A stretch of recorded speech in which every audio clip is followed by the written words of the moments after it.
हमारा दिल डांटने के लिए, दिल डांटने का मतलब इस मार्ग पर स्थिर रखने के लिए और यथार्थ ज्ञान बताते हैं। कबीर सुख के माथे पत्थर पड़ो, जो नाम हृदय से जावे, बलिहारी उस दुख के जो पल पल नाम रटावे। अब परमात्मा कहते हैं इसे सुख के आग लगे भाड़ में जावे, जिस तो भगवान की भूल पड़े, आपका नाम याद ना आवे परमात्मा, ऐसा सुख मत देना। और बलिहारी व दुख के जो पल पल नाम रटावे।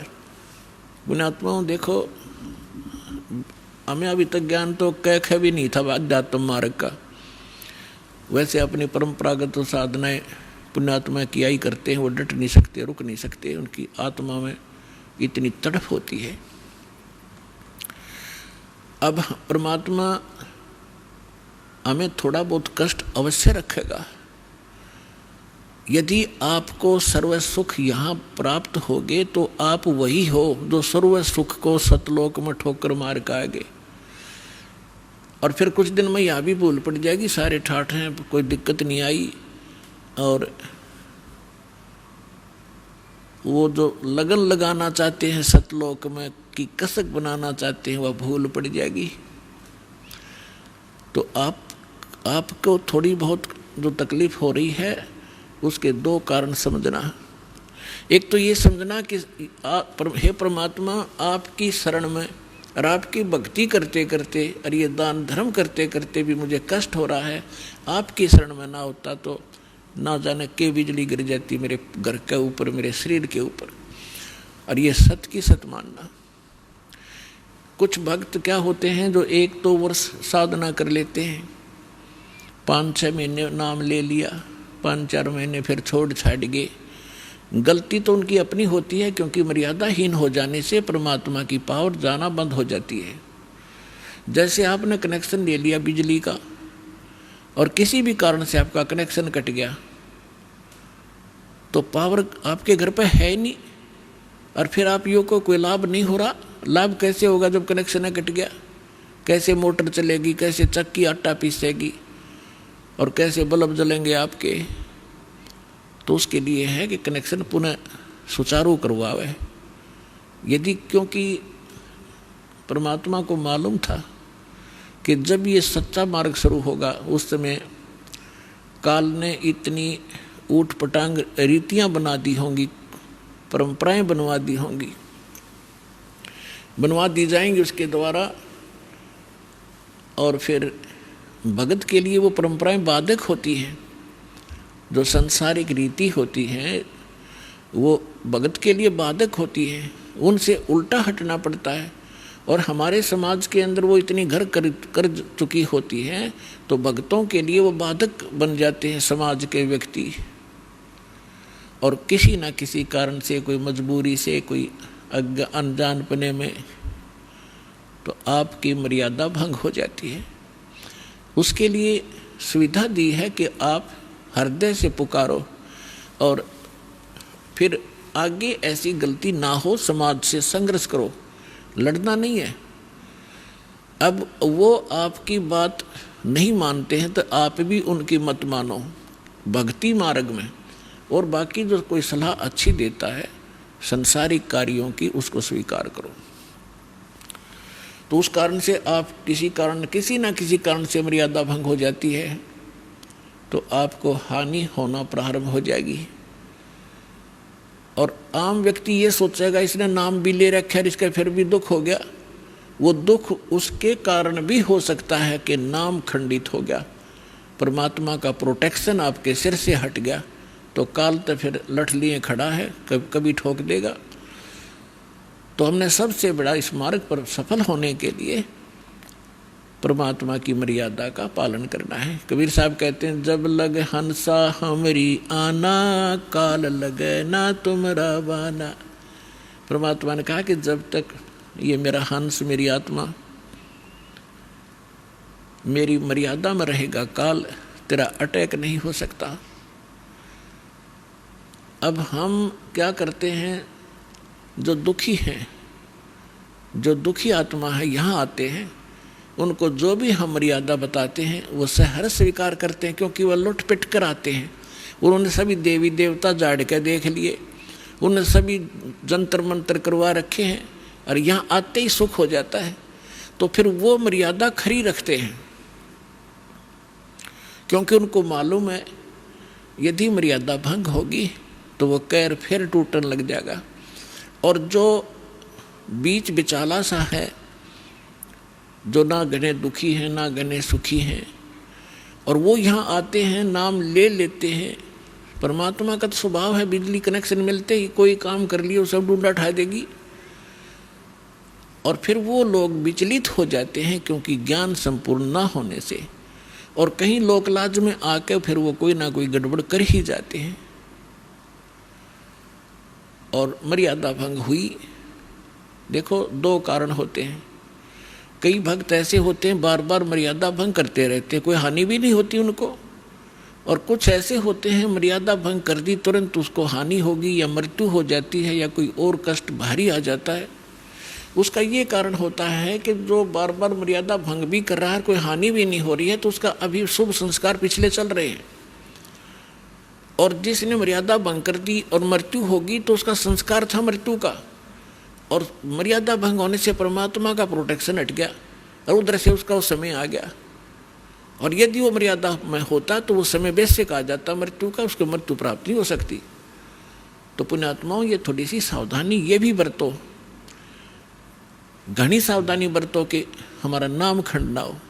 लोक लाज ना कीजियो निर्भय हो रहिए, ये मन साधो दीजिए तय गोविंद पाइए।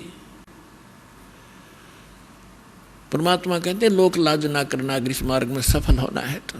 हाँ, लोक लाज वो करो जो चोरी नहीं करे, उसमें लोक लाज माने, जारी नहीं करे, रिश्वत नहीं लेनी चाहिए, और झूठ नहीं बोला, किसी को ठगा नहीं, ये है लोक लाज करण की। लेकिन ये लोक लाज नहीं करे कि भक्ति मार्ग में बाधक हो।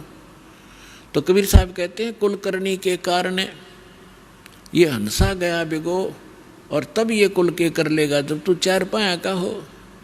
आज तो अपने कुल के लोगों की शर्म मान के मर्यादा भंग करके उनकी क्रियाओं को कर लेते हो, और फिर तुम चार पाँव के पशु गधे कुत्ते सूअर बनकर गली में घूमोगे, तब वो तुम्हारा कुल तुम्हें क्या बचाव कर सकेगा। तो यहाँ कहते हैं लोक लाज ना कीजिए निर्भय हो रही है, और यो मन साधो दीजिए तय गोविंद पाइए। इस प्रकार हमने किसी भी कारण से आपकी कोई ऐसी घटना घट भी जाती है आपके घर पे, तो उसके दो कारण हो सकते हैं। एक तो ये है कि आपकी भैंस मर गई और मरना था लड़का, एक भैंस तो और 20 दे देगा भगवान, तो आपको वो बचाव किया आपका। फिर दूसरा ये होता है कि जैसे कई भक्त होते हैं दुखी होकर आते हैं, कुछ एक को तो आप देख रहे हो, जैसा बहुत अनुभव सुनते हो भक्तों की अपनी आत्मकथा, कई तो ऐसे होते हैं आते ही नाम लेते हैं और तुरंत ठीक हो जाते हैं अधिकतर, और कुछ एक ऐसे होते हैं नाम ले भी लेते हैं, 2 4 10 बार चक्कर भी लगा लिए, राहत नहीं, जो वो सोचकर आते हैं कि हमें ये होना चाहिए और वो नहीं हो रहा, तो वो ये सोच बैठते हैं कि मुझे तो कोई लाभ नहीं हो रहा। तो उसके कारण आपको बता दिया, बहुत से ऐसे हैं कि जैसे या तो मर्यादा भंग आपकी। कबीर साहब कहते हैं, अपनी महिमा पर बताते हैं, सतगुर के दरबार में कमी काहे की ना, हन समोज ना पावता तेरी चूक चाकरी माँ। इस कबीर भगवान के दरबार में इम्पॉसिबल वर्ड नहीं है इसकी डिक्शनरी के अंदर, लेकिन हमें लाभ नहीं मिल रहा, तो उस कहते तेरी चूक चाकरी में, तेरी कोई पूजा सेवा और श्रद्धा में त्रुटि है, उसको सुचारू कर, फिर डूंडा ठा देगा। भगवान ही समर्थ है, ये क्या नहीं कर सकता।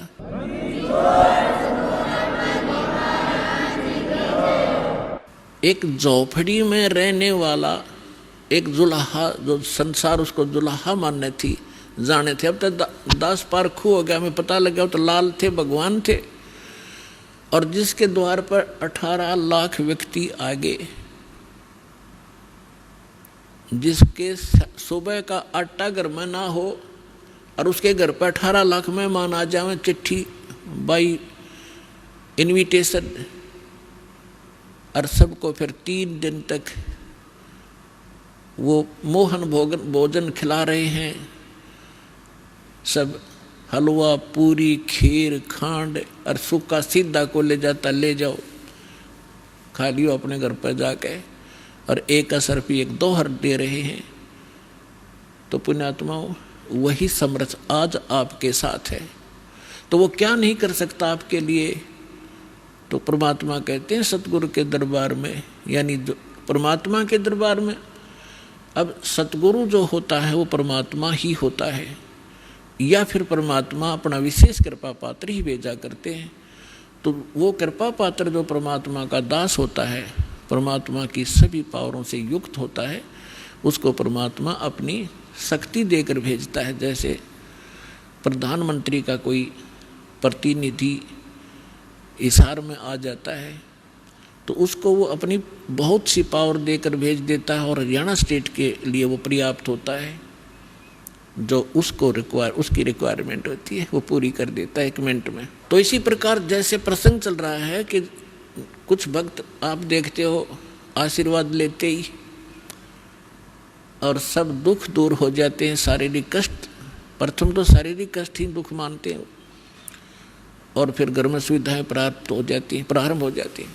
अब दूसरे को ऐसा नहीं हो रहा है तो ये सोचना चाहिए कि जैसे डॉक्टर के पास सैकड़ों मरीज जाते हैं रोगी, और एक रोगी को तो 4 टैबलेट देता है और अगले दिन बताता है जी मैं स्वस्थ हो गया, और एक का इंजेक्शन भी लाता है, ग्लूकोज भी चढ़ा देता है, एडमिट भी करना पड़ जाता है, और फिर 1-2 महीने तक उसको टैबलेट दी जाती है।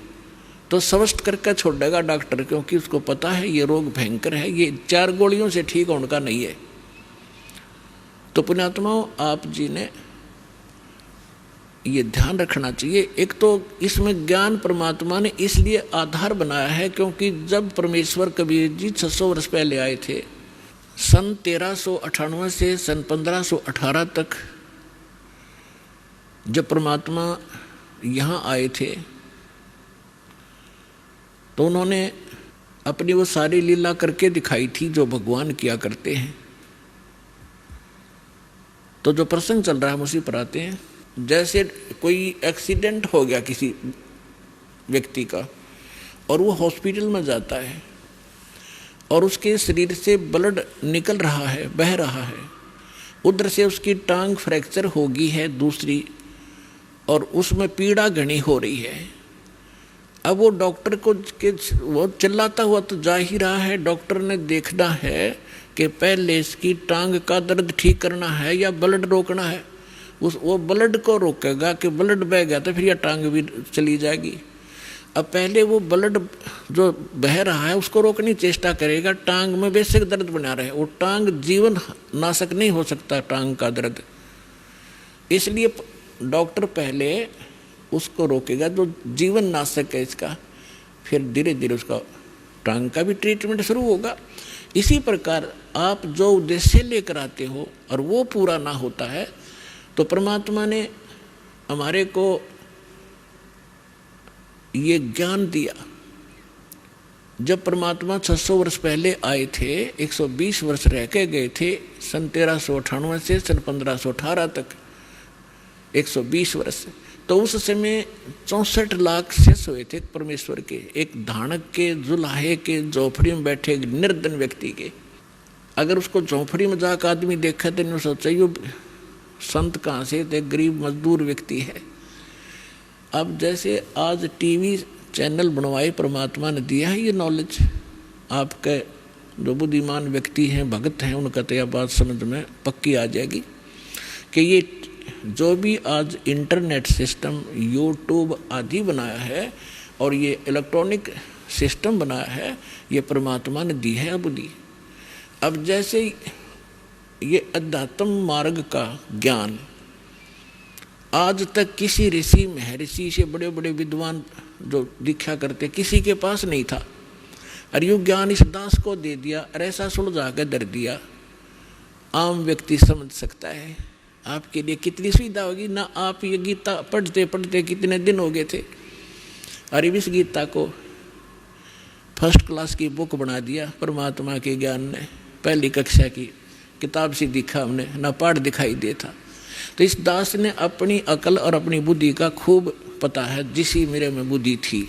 मुश्किल से पास होया करते, पढ़ा करते जब, और 6 बार पढ़ा करते जब कि एक लेसन याद होया करता।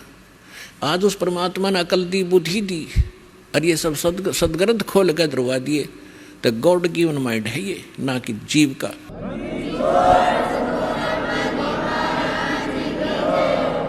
और ठीक इसी प्रकार ये जो कुछ भी आज आप ये जिसको वैज्ञानिक तरक्की मान रहे हो, ये गॉड कबीर गिवन है आपके लिए, अपनी प्यारी आत्माओं को अपनी महिमा और अपनी जानकारी, अपनी पहचान बताने के लिए, कि ताकि ये मुझे समदरिया तो पीछा छुटवावें।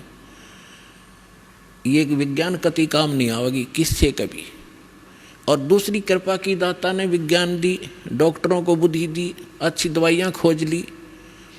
आप पहले हम देखा करते हमारे पूर्वज, और हम भी जब छोटे छोटे थे इतनी औषधि थी नहीं, सिर में दर्द हो जाता, कपड़ा बांध के 3-3 दिन पड़ी रहा करते, काम भी ना कर सके थे।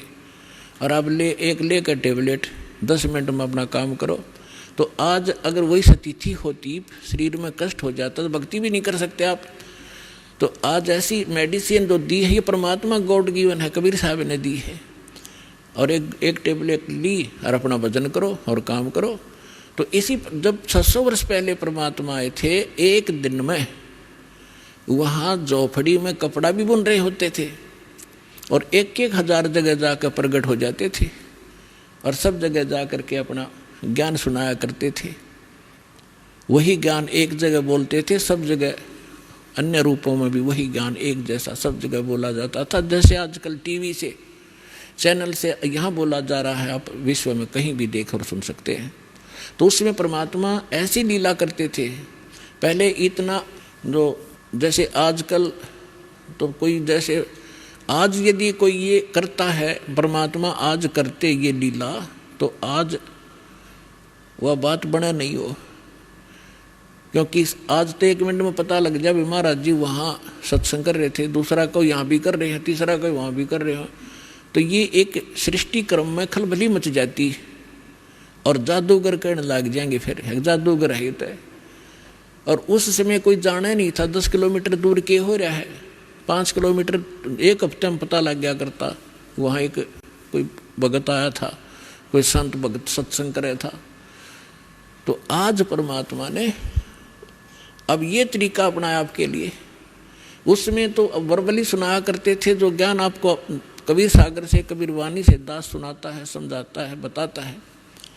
लेकिन वो नकली संत परमात्मा के इस ज्ञान को नकारा करते थे कि झूठ बोला है, कुछ नहीं जानता, दानक है, दुल्हा है, शूद्र है, ये संस्कृत पढ़ नहीं सकता, संस्कृत तो ब्राह्मण लोग पढ़ते हैं।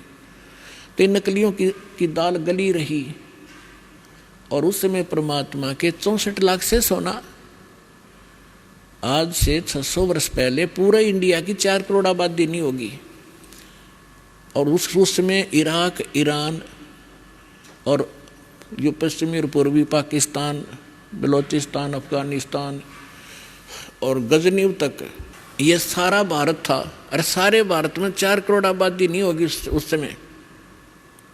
और उस समय 64 लाख से सो जाना एक दानक जो लाए के, क्या वो मानुष था या कि कवि था? वो समर्थ शक्ति थे, वो कबीर भगवान थे। तो उस समय परमात्मा ने ज्ञान यही दिया, लेकिन ज्ञान कम, हम समाधान ज़्यादा चाहते रहे। तो जो भी परमेश्वर के आता था शरण में, कबीर साहिब की में, तो उसी को सुख होता था, क्योंकि ये परमात्मा है, ये हमारा पिता है, और ये हमारे दुख को देख नहीं सकता और समर्थ है। अब जैसे कोई बालक है, बच्चा है, और किसी भी कारण से उसने कर्जा सिर पर कर लिया, और पिता के पास सामर्थ्य है, और वो पिता के पास आता है, अगर पिताजी ऐसे ऐसे हो गया तो वो कहेगा बेटा आगे गलती नहीं करेगा, ले ये तेरा कर्जा मैं तार देता हूँ, तो वो आगे ठीक चले तो वो बात बनेगी। तो इसी प्रकार ये समर्थ परमात्मा है, जो भी परमेश्वर की शरण में आते थे सब सुखी हो जाते थे। ऐसे 64 लाख शेष बन गए। और कारण क्या रहा कि हमने उस परमात्मा को परमात्मा नहीं माना, हमने ज्ञान आधार नहीं किया, समाधान को आधार किया। और जब सुख होते चले गए फिर वो बकवाद हमारे मन में फिर घर कर गई, जिस कारण से हम 64 लाख के 64 लाख यहीं फिर भटकते रह गए, पार नहीं हो पाए। नहीं तो उसमें पार कर सकते थे। उसका कारण ये रहा, कबीर साहब ने कहा है कि ज्ञान संपूर्ण हुआ नहीं और हृदय नहीं छदावे, और देखा देखी भक्ति का यूँ रंग नहीं ठहरावे। जब तक आपको ज्ञान संपूर्ण नहीं होगा तब तक आप इस भक्ति मार्ग पर स्थिर नहीं हो सकते। आप डगमग हो जाओगे। कोई भी बीच में आकर आपको भ्रमित कर देगा, नहीं आप इधर गलत जा रहे हो, आप इधर चलो, आपकी दिशा आपको दिग्भ्रष्ट कर देगा। तो फिर पता नहीं, अब जाना था पूर्व में और चला भेज दिया उत्तर में, तो बहुत दूर चले जाओगे। ऐसे हम भटकते रहे। तो अब परमात्मा ने ये ज्ञान इसलिए आपके लिए तैयार किया है, पहले आपको शिक्षित किया। पुण्यात्माओं, जो दास वचन कह रहा है इसमें बहुत वजन है और सत्य से परिपूर्ण है। आज से 50-100 वर्ष पहले आप पिछला इतिहास देखो, लाखों वर्ष चले गए इस सृष्टि को, इस चतुर्युग में। कोई भी अपने जो आम नागरिक शिक्षा नहीं, अपनी नेक नीति से कमाई करके अपना परिवार पोषण ही करता था। एक वर्ग को ब्राह्मण वर्ग को एक विशेष वो ड्यूटी सौंपी गई थी कि आप सदग्रंथों को पढ़ो, शिक्षा ग्रहण करो और फिर हमें बताओ। तो आम व्यक्ति को वो खुद जैसा भी सदग्रंथों को पढ़ते सुनते समझते थे, आम व्यक्ति को बताया करते थे। वैसे थोड़ी बहुत शिक्षा होती थी, लेकिन उसके लिए एक सिंपल सा ही ज्ञान आधार बनाया जाता था। ये आजकल की जो शिक्षा नहीं थी। तो आप देख रहे हो कि हमारे दादे परदादे 7 पीढ़ी का, तो मुझे याद है कि कोई भी अक्षर ज्ञान नहीं रखता था हमारी का, और सब सुखी थे, ठाठ से रहते थे, नेक नीति से रहते थे, कोई कष्ट नहीं आते थे, और ना इस तरह की माया की हवस थी जो आज लागी आग। तो परमात्मा ने अब आपको इसलिए शिक्षित नहीं बनाया था कि यह बेईमान बना देती है। ये शिक्षा आपके अंदर अभिमान पैदा कर देती है। थोड़ा सा कोई पोस्ट प्राप्त कर लेता है, कोई अधिकारी बन जाता है, काख फूल जाती है उसकी, अरकल न द्रंग मार जा, पैरालिसिस हो जा, मुँह मगमाखी बने और लकड़े, कहाँ गई वो बकवाद। तो जब तक जीव को अपने औकात का पता नहीं लगेगा, ये ठोकर पर ठोकर खाओगा। और सबसे बड़ा दुख और सबसे बड़ा बाधक भगवान के मार्ग में अभिमान होता है। तो इसलिए इस ज्ञान शिक्षा परमात्मा ने अब मजबूरन देनी पड़ी आपको कि आपको चाहे कितने सुख दे देते यहाँ पर वाला स्थलों का आश्रम में, और आपको ज्ञान नहीं होता, आप फिर भी यहाँ से भाग जाते। अब पहले आपको ज्ञान से रंगा जाता, आपको इसलिए बुलाया जाता है कि आप रह कर यहाँ आए, और आपको यहाँ आने से बहुत लाभ होता है। आप जैसे आप सत्संग के लिए तैयारी करते हो, 4-5 दिन पहले तो अपने घर की सेटिंग करने लग जाते हो कि मैंने 2-3 दिन सत्संग में जाना है। तो वो भी आपके पुण्य शुरू हो गए। भगवान के लिए ही आपने किसी कोई भी सेटिंग की, फिर यहाँ आते हो, यहाँ तो दंडवत प्रणाम करते हो, 2 पैसे दान भी करते हो। ना तो ये पैसा कितने डॉक्टरों का लगाओ, ना कोई लेकर ना दे, वो लेकर भाग जाता, या कहीं और कोई पशु बिगड़ जा, या कोई और बिजनेस में हानि हो जाती, वो पैसा आपके पास नहीं रहना था। और इस दान करने से आपकी हानि में भी बचाव होगा, आपके पुण्य साथ बनेंगे। और ये ज्ञान यज्ञ रूपी सत्संग से आपको ओतप्रोत किया जाता है। तो ये सब प्रकार के पुण्य 5 यज्ञ आपसे करवाई जाती हैं। आपको यहाँ बुलाने का उद्देश्य ये है कि आप इस ज्ञान से को समझें और भक्ति के अंदर आपकी श्रद्धा बढ़े और आप पुण्य युक्त हों। आप यहाँ आते हो 3-4 दिन, जैसा भी देश का दाव लगता है परमात्मा की दया से, तो यहाँ फिर आप सारी क्रियाएं करते हो। सुबह का नित्य नेम भी कर लेते हो, मंत्र भी करते हो, सेवा भी करवाते हो, आरती भी सुनते हो, रामायणी भी कर लेते हो, फिर प्रणाम करते हो रह कर, फिर अपने भाई बहनों से मिलते हो जिनको यहाँ सुख हुआ है, तो आपका दृढ़ता आती है आपको कि सचमुच मेरा भी काम बनेगा जब इनके साथ ऐसा सुख हुआ। इसलिए आपको बुलाया जाता है। और यहाँ आने से कहते हैं संत मिलन को चालिए तज माया अभिमान, और जो कदम आगे रखे ओहे यज्ञ समान। अब इस सतलोक आश्रम बरवाला में की तरफ आप जब भी रुझान बनाते हो, वहीं से आपके पुण्य प्रारंभ हो जाते हैं।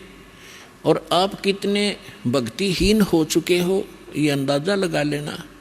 आजीवन आप यह भक्ति करते चलोगे, तब जा कर के आप सतलोक जाने योग्य पुण्य युक्त हो पाओगे। तो आप कितने, जब सतलोक से आए थे तब आप कितने पुण्यकर्मी प्राणी थे। इस काल के होटल में आकर आपने सारी पूंजी का नाश कर दिया, आप एक भिखारी बन गए। गरीबदास जी कहते हैं उत्तर दक्षिण पूर्व पश्चिम तो फिरदा दाणे दाणे नू, और सर्व कला सतगुरु साहिब की हरियाए हरियाणे नू। तो हर एक दाने के लिए धक्के खाते, और को इंग्लैंड में जा रहा, हर को अमेरिका में धनी बन का आऊँगा। आपने यही धनी बना दे परमात्मा, जो नीत साबित होता है। करके देखो, भक्ति 100 सुख देगा, 100 बरकत देगा, 100 प्रकार की आपकी हानि टाल देगा, यही सुख हो गया। और फिर धन का करोगे क्या तुम? जब आपको ये अध्यात्म ज्ञान होगा, फिर आपको केवल गीता अध्याय नंबर 7 के श्लोक नंबर 29 याद रहेगा। गीता ज्ञानदाता कहता है कि जो प्राणी मेरे इस ज्ञान को आश्रय रख करके तत्वदर्शी संत की खोज कर लेता है, जिसने तत्वदर्शी संत मिल गया, मेरे इस ज्ञान को आश्रय कर लिया, तो फिर वो जो व्यक्ति जरा और मरण से छूटने के लिए प्रयत्न करते हैं, इस संसार की किसी भी वस्तु की वो इच्छा नहीं रखते। जरा माने वृद्ध अवस्था का कष्ट और मरण माने मृत्यु। अब भक्तात्माओं थोड़ा सा ज्यादा जोर देना अध्यात्म मार्ग की ओर। या माया तो बतेरी जोड़ लिया आपने, और किसी के पास कोई सेठ बना दिखता नहीं। अरबपति देख लो, उसके ऊपर कम से कम 1 अरब पैसे होंगे तो 2 अरब कर्जा पाओगा। हमने नो दिखा 4 फैक्ट्री है इसके, लेकिन उसकी मेंटली हालत इतनी बुरी होती है, सपने में सुख नहीं उस मानस को। तो आपने ये इधर ज़्यादा ध्यान देना पड़ेगा भगवान की तरफ। इस मार्ग के ऊपर आपने आगे बढ़ना पड़ेगा। आप यहाँ क्या किसके लिए जोड़ा? परमात्मा कहते हैं सर्व सोने की लंका थी वह रावण से रणधीरम, एक पलक में राज विराजी जम के पड़े जंजीरम। और सारी सोने की लंका बनाए बैठा था, और 1 ग्राम सोना भी साथ नहीं ले जा सका। तो फिर हमें ये ज्ञान होगा। तैसे गीता अध्याय नंबर 7 के श्लोक 29 में कहा है कि जो जरा और मरण से छूटने के लिए प्रयत्न कर रहे हैं और कोई वस्तु की इच्छा नहीं रखते, वे उस परमात्मा से, तत्परम से और सारे अध्यात्म ज्ञान से और सभी कर्मों से परिचित हैं। उसी का दिल डटेगा, इस काल के जाल से उल्टा हटेगा, जिसने संपूर्ण ज्ञान हो जाएगा। तो कबीर साहब कहते हैं ज्ञान संपूर्ण हुआ नहीं और हृदय नहीं छिदाया है, तो इस देखा देखी भक्ति का रंग नहीं ठहरावे। तो 64 लाख शेष थे, सारे भाग्य भगवान को पहचाना नहीं, क्योंकि उनको ज्ञान नहीं था। और आज ज्ञान करवाया भगवान ने, आपको प्रमाण देकर ऐसा रंग दिया है कि आप यहाँ से हिल नहीं सकते। आपको ये स्थान बरवाला ऐसा दिखाई देगा जब आपकी बुद्धि ठीक काम करेगी और ज्ञान आधार बन जाएगा। बंदी छोड़ दयाल जी तुम तक हमारी दौड़े, जैसे कागज जहाज का अब सूझे और न ठोरे। जैसे पुराने समय में समुद्री जहाज होते थे, उसमें कोई ऐसा दिशा सूचक ऐसे होते थे टेम्परेरी से, नॉर्थ साउथ पोल ही बताने वाले। तो वो लेकर जहाज लेकर चल देते थे रात शाम के समय, और जहाज में कौवा बैठ जाता था कि रात्रि में सुबह उठेंगे, सभी खाना खाएंगे, कुछ टूक बाहर डाल देंगे। जहाज के अंदर ग्राउंड भी होता है। तो वो कौवा इस लालच में बैठकर चला जाता है। रात्रि में 200-250 किलोमीटर जहाज समुद्री निकल जाता है। तो वहाँ जाने के बाद सुबह होता है, तो होता था तो ड्राइवर जो होते थे इसके चालक जहाज के, वो ये चेक करना चाहते थे सुबह उठ कर के हमारी दिशा ठीक है कि नहीं, क्योंकि जो दिशा सूचक होते थे नॉर्थ साउथ वाले जो चुंबकीय, तो कई बार चुंबकीय चट्टानों से डिस्टर्ब हो जाते थे। उसको जांच करने का उनका एक मोटा सा तरीका अपना रखा था कि कौवे को उड़ा देते थे, उसको उड़ने के लिए विवश कर देते थे। जो जहाज पर बैठ कर चला गया उसको डले डुले मार कर उसको विवश कर देते थे उड़ने को। तो कौवे के अंदर एक ऐसी कला दे रखी है भगवान ने कि उसको ये वो दिशा भूल नहीं पड़ती जिस दिशा से वो चला था, तो फिर अपने घर की तरफ ही उड़ता है सीधा स्ट्रेट। तो जिससे वो जहाज के चालक तो अपने उस इंस्ट्रूमेंट की जांच कर लेते सही है या गलत है, गलत है तो सेट कर लेते अपनी दिशा जहाज की। और थोड़ी देर में वो कौवा उड़ के थोड़ी बहुत दूर जाता, 1000-2000 फुट, फिर उसको कहीं सथाना नहीं दिखता कहाँ तक उड़ के वो जाकर बैठे। अंत में वापस उड़ अड़ा के वापस आकर उसको जहाज ही दिखाई देता, उसकी जान बचाने वाला, नहीं तो जहाँ बैठे हुए डूब कर मरने वाला समुद्र ही समुद्र था।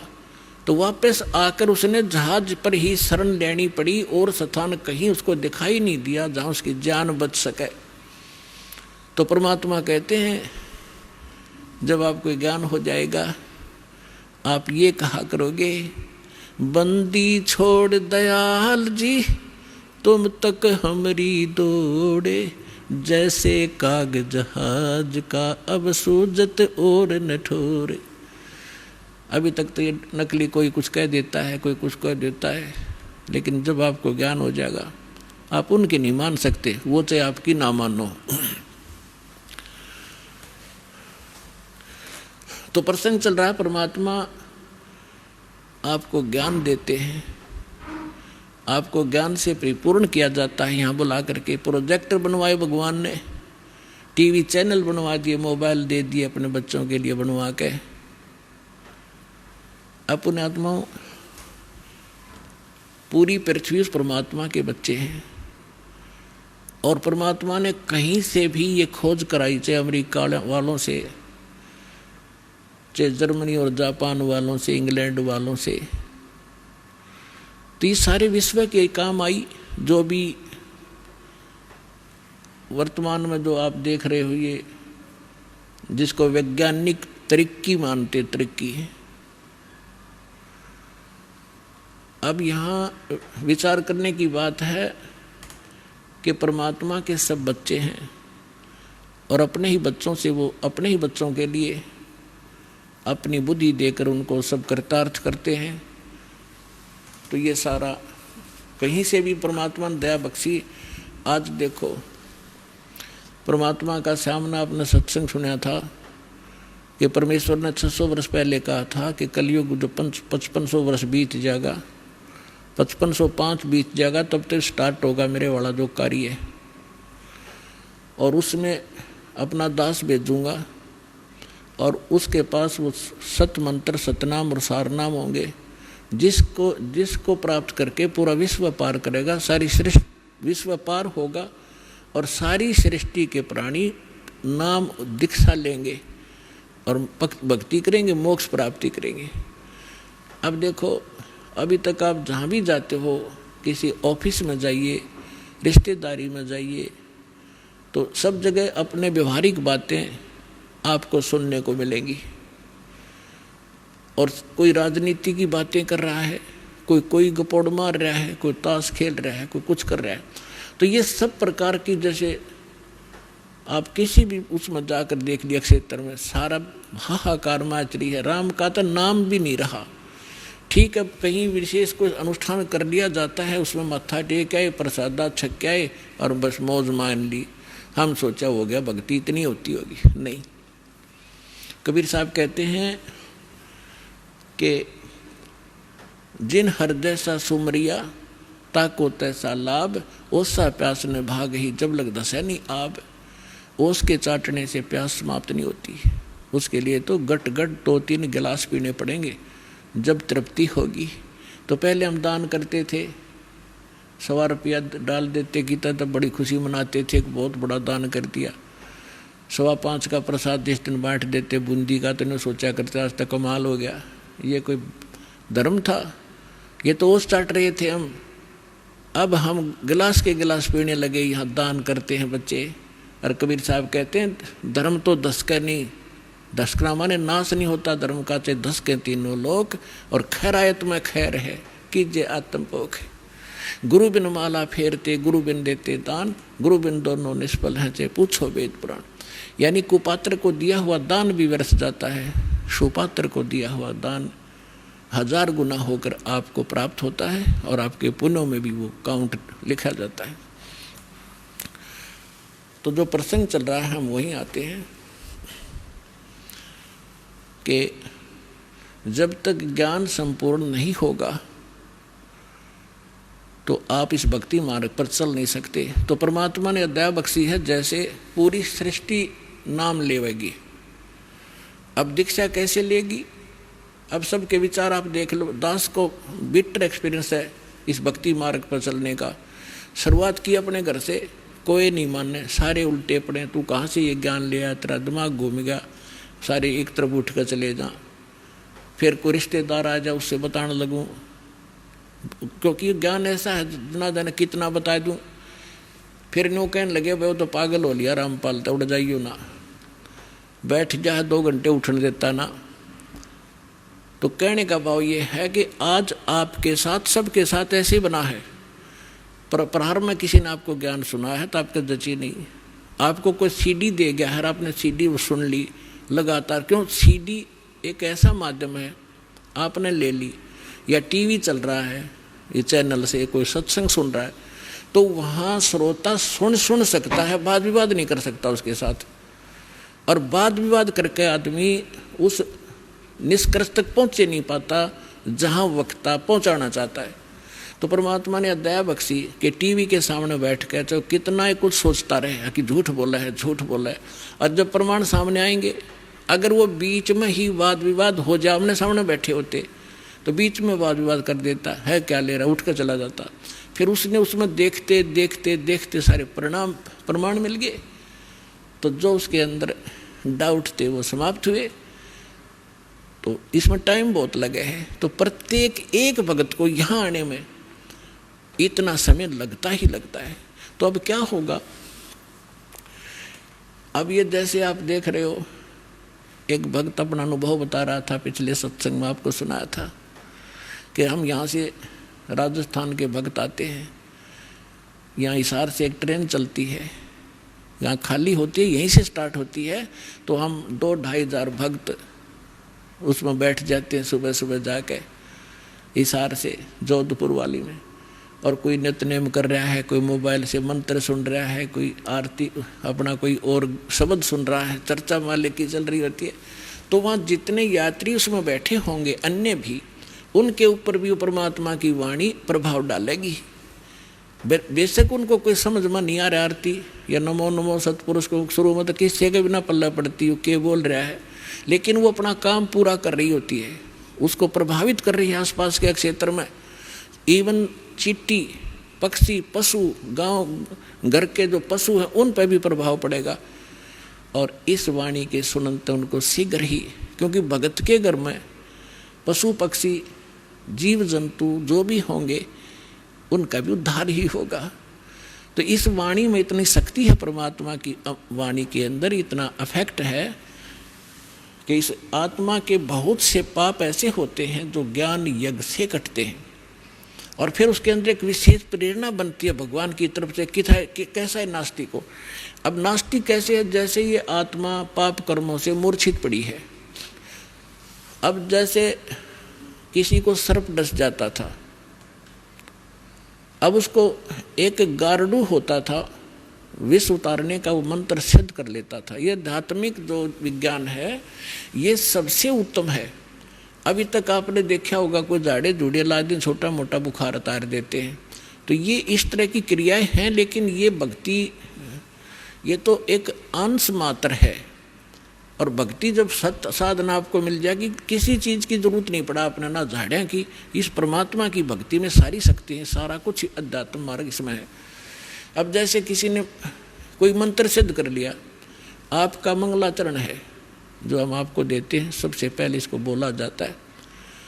ये मंगलाचरण सब मंत्रों का मूल मंत्र है, चाहे किसी झाड़े ला लो, लेकिन आप झाड़ा मत लगाना। इस मंत्र को जाप करने से आपके आसपास कुछ भी नहीं रहेगा, और फिर आपका मंत्र जो दूसरा दे रखा है वो करते रहे। तो कहने का भाव ये है कि इस दास ने इस अध्यात्म मार्ग का बिटर एक्सपीरियंस हुआ, और पहले परमात्मा ने सन 1988 से 1994 तक 6-7 वर्ष इन सभी संतों महंतों महात्माओं की जानकारी दिवाई, के सत्संग सुना, इनकी क्रियाएं देखी।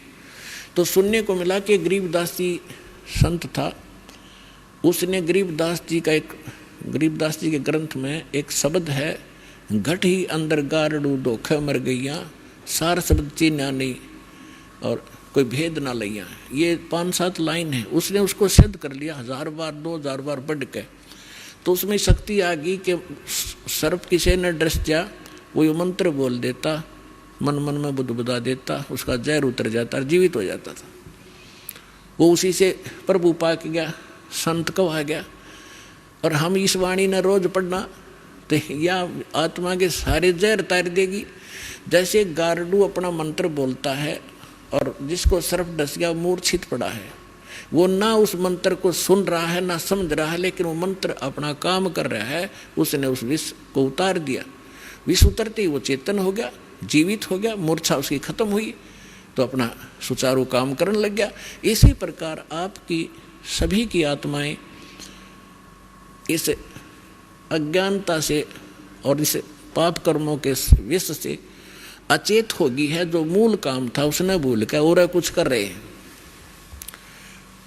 तो ये वाणी जो आपको दी जा रही है ये सारे विश्व में फैलेगी और सब पर प्रभाव डलेगा। चाहे कोई ना सुन रहा है, ना समझना चाहता है, घर में चला है और सदस्य नाम नहीं ले रखा, कुछ दिनों में देख लेना वह भी नाम लेंगे, क्योंकि उनके वो विष उतर जाएगा जो पाप कर्मों का, उनका धीरे धीरे कम होगा और वो फिर उनमें एकदम प्रेरणा बढ़ेगी। अब जैसे खेत में हमने देखा ये ट्रैक्टरों वाले ऊंचे शोर में ऐसी बेहुदी भजन गाने रागनी वो गाते हैं, ट्रैक्टर चलाते हैं, और वहाँ पर भगवान के भक्त अपना कान में लीड ला के और कोई मंत्र सुन रहा होगा या कोई शब्द सुनेगा, ट्रैक्टर चलाते चलाते नित्यनेम कर रहा होगा और सुन रहा होगा, मजदूरी करते करते भी आप ये कर रहे होंगे। और ऐसे भक्त का बोया हुआ बीज भी जो भी आम समाज खावेगा उसको भी प्रभाव डालेगा। एक समय की बात है कि एक दो भक्त, दो संत बने हुए थे, उन्हें चेले बना रखे थे। थोड़ा बहुत अध्यात्म ज्ञान इनको होता है तभी तो ये थोड़े बहुत आम समाज के अंदर पूजे हो जाते हैं। तो वो दो भक्त, दो संत थे। एक संत कहने लगा चल मेरे शिष्य हैं वहाँ चलते हैं, वो दूसरा भी साथ चला गया। तो जिसके वो जाकर रुके उस बहन ने नाम ले रखा था, दीक्षा ले रखी थी। उसके घर उसकी बहन आई हुई थी, उस बहन की बहन, और उसकी बहन की लड़की विधवा हो गई थी और वो बहन बड़ी टेंशन में थी। तो जो उपदेश प्राप्त थी उस बहन ने उस बहन को जो अनुपदेशी थी उससे कहा कि बहन रोटी बनवा दे, मेरी मदद कर दे, खाना बनवा दे, साधु संत आ रहे हैं। तो उस बहन ने वो खाना बना दिया जिसकी बेटी विधवा हो चुकी थी। उसी टेंशन में थी वह, क्या होगा मेरी बेटी का, छोटे छोटे बालक हैं, हाय भगवान के ऊपर कैसे गुजारा होगा। माता पिता को तो बड़ा टेंशन बनी रहती। अब इन विचारों से ग्रस्त उसने खाना बना दिया, संतों ने खा लिया, वह सो गए। तो सुबह जो दूसरा था वो उठा और इतना टेंशन में उठा कि भाई क्या हो गया। उठ कर उसने अपने साथी से बताया कि भाई आज तो ऐसा सपना आया जैसे मेरी लड़की विधवा होगी हो, और उसका क्या होगा, मतलब बुरी तरह तड़फड़ा था। आँख खुली जब चैन हुआ है तो वो बुद्धिमान था, उसने कहा अपने मित्र से कि क्या इस परिवार में किसी को कोई आपत्ति है। तो बोला जी मन ने भी नहीं पता, पता करता हूँ। उसने अपनी शिष्या बुलाई कि बेटी आपकी कोई तकलीफ है किसी प्रकार की, कोई लड़की को हानि होगी है। तो वो कहने लगी जी मुझे तो कुछ है नहीं, आपकी कृपा से मेरी बहन आई हुई है, उसकी लड़की विधवा होगी, अभी 10 से 15-20 दिन हुए हैं, और वो आई थी। तो उस संत ने पूछा क्या खाना किसने बनाया महाराज, कि उसी ने बनाया था। अपने आत्मा उस बहन के द्वारा बनाया गए भोजन में भी वो विचार प्रवेश हो गए, और उस संत के ने खाया उस पर भी प्रभाव डाला उसने। तो इसी प्रकार अब ये अच्छे वचन, अच्छे ज्ञान, अच्छी वाणी जो भी जैसे कोई कहीं भी क्रिया कर रहा है तो उसी के अंदर प्रवेश करेगी। जैसे कोई सेठ है बैठा बैठा मंत्र कर रहा है, और काम क्या वहाँ पर वाणी ला ले अपने भगवान की, दुकानदार है या कोई किस मजदूर है, और कहीं भी जो कार्य करता है अपना, तो वहाँ क्या होगा कि उस सामान के ऊपर भी इसका प्रभाव पड़ेगा, जो और खरीद के ले जाएंगे उनको भी असर होगा।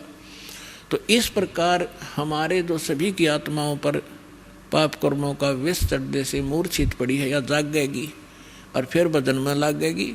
तो इस प्रकार इस परमात्मा का जो ये इंस्ट्रूमेंट बनवाने का जो उद्देश्य था, प्रयोजन, ये कोई ऐसे नहीं है। नहीं तो इसके अंदर सारी बकवास देखें, जब तक ये ज्ञान नहीं होता, कोई फिल्म देख रहा है, कोई और बकवास देख रहा है, कोई खेल देख रहा है, और अब ये ज्ञान होने के बाद कि ये बकवास छोड़ के इसमें भगवान देखो, परमात्मा का नाम सुनो, ज्ञान सुनेंगे, तो यही इंस्ट्रूमेंट जो दुरुपयोग करके हमारा जीवन नाश कर रहे थे, ये हमारे जीवन को सफल करेंगे। तो परमेश्वर आपको क्या बताना चाहता है दास परमेश्वर के इस ज्ञान के माध्यम से, कि आप यहाँ जिस दिन से दीक्षित हो जाते हो, आपका वो एक मानुष जन्म प्रारंभ होता है। उससे पहले आप मनुष्य शरीर अवश्य था, लेकिन कर्म मनुष्य के नहीं थे। सभी सद्ग्रंथ, सभी संत और खुद परमात्मा आकर बताते हैं कि परमात्मा इस मनुष्य जीवन की प्राप्ति आपको केवल परमात्मा प्राप्त करने के लिए और जरा और मरण के संकट से छुटवाने के लिए ही प्राप्त होता है। आपको ज्ञान संपूर्ण होता नहीं, और संसारिक लोगों से जो ट्रेनिंग आपको मिलती है उसमें दृढ़ हो ही जाते हो। कोठी बना ले बेटा, उस लड़के ने देख ले थोड़े से दिन हुए नौकरी लगा था और 2 कोठी बना ली, तो हमारे वो इंजेक्शन लग जाते हैं, हम फिर वही टारगेट लेके आगे चलते हैं नौकरी में या कोई बिजनेस में। कोठी बनाऊं, प्लाट लूँ, कार लूँ बढ़िया सी, और 1 मिनट में मृत्यु हो जाती है और कोठी कार धरी धराई रह जाती है। कबीर साहब कहते हैं राम नाम कड़वा लगे, राम नाम कड़वा लगे, ये मीठे लगे दाम, दुविधा में दोनों गए, भाई माया मिली ना राम। पुणात्मा, इस अध्यात्म मार्ग से जब आप परिचित हो जाओगे, आपको कोई किसी प्रकार की भी शंका, डाउट नहीं रहेगा। जैसे